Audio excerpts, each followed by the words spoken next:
Students, my fellow friends, because I don't consider myself a master of any subject here, so I'm just discussing with you. And I believe that while studying, reading a book, or discussing, uh, we must also endeavor our discussion in sports and whatever is happening currently in the country, current affairs, movies, social media, which is I'm using YouTube, and we all of us are using YouTube for a long time, but a lot of my friends are people I know, mostly girls. They are using the YouTube or any other social media platform, and they are doing extremely well. And they are far more advanced while using this kind of applications. For me, it is very new, and I know that my setup is very basic. Basic means basic is a good word. I will be going to I'm going to upgrade it in near future, and I'm going to discuss a lot of things with it. So going on with our study, that the now we are there with the history. What is history? So now history here is again classified into uh, three parts. One thing is prehistory. One thing very interesting about this book, that this book is very clearly, the language of this book is very clear. It is written events that occurred before the invention of writing are considered the domain of prehistory, which is generally represented by the three stone ages.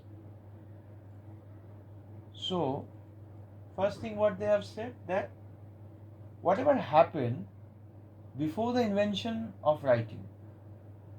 So, whatever happened,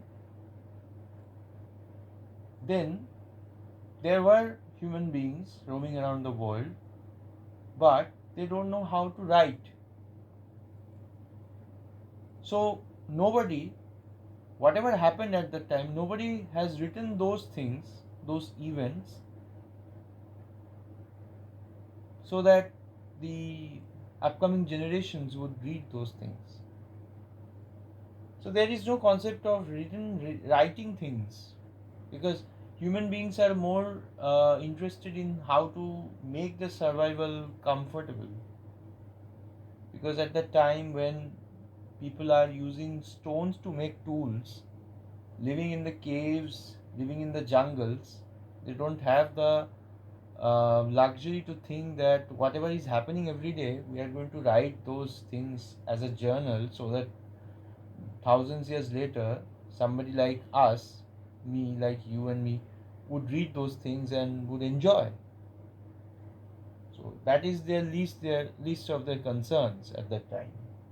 So prehistory is there. There was events happened before the invention of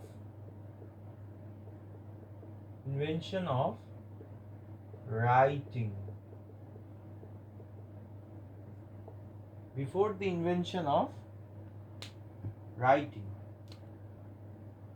So no written records. No written records. And the main, now prehistory, you can say that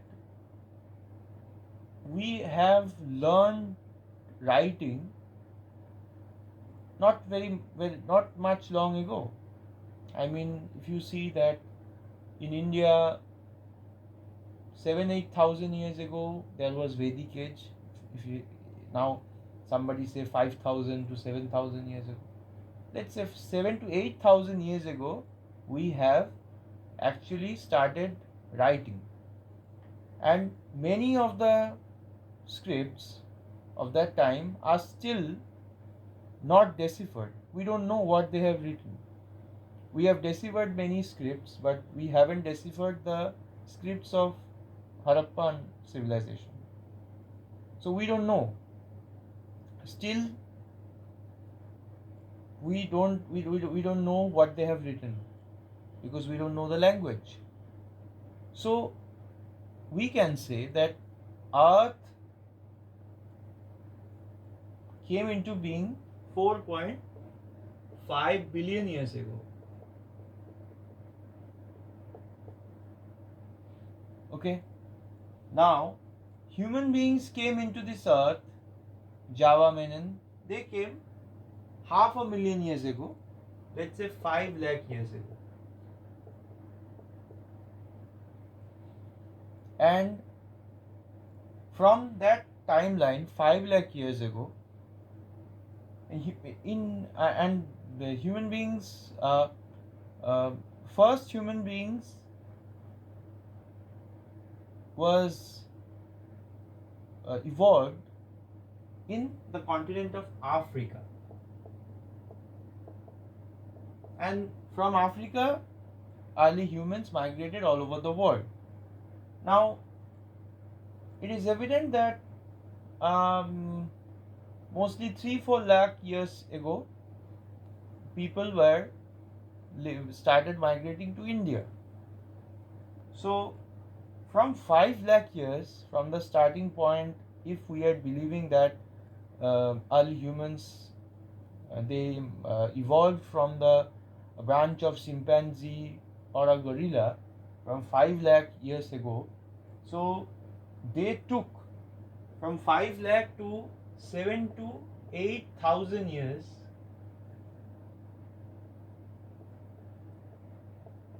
they took this amount of time actually to write things. So we can say that prehistory is the 99% of the history, which is not documented whatsoever. There is no written records and everything. What is the basis of this history? How we study this history? Only by archaeological evidences.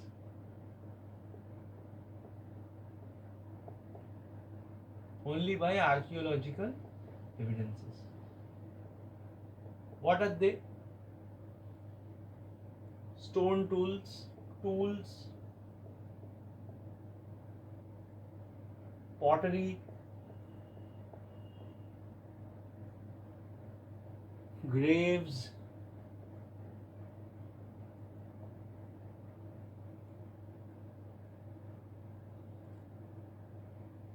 coins, if there is coins, any physical evidence. Some, if we can get hold, I think we have got a very old cloth, a piece of cloth from the Mesopotamian or Harappan civilization.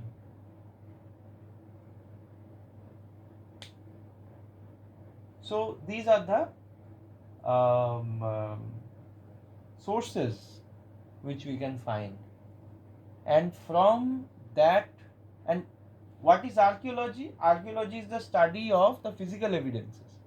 Archaeologists, they excavate and they found these tools, pottery pieces, graves and coins and all the physical evidences from the archaeological excavation sites, and from that, from studying those collected evidences, we have to recreate the history.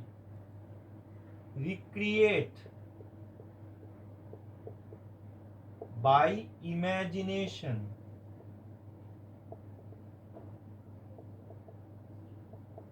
Recreate by imagination, or not imagination.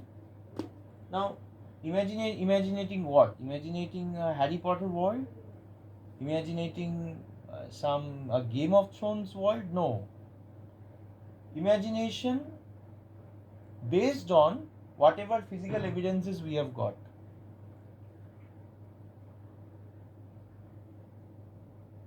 Oh, one more thing. Bones. Bones.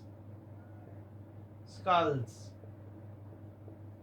of different Homo habilis, Homo erectus, Peking man, Java man, all those bone skulls of of those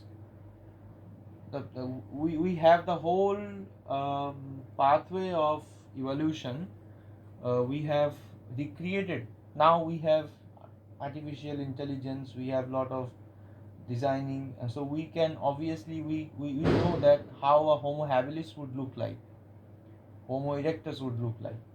So bones, skulls, tools, pottery. So what is the main thing is that we, the archaeologists, after they study the evidences which they have found in the archaeological sites, they imagine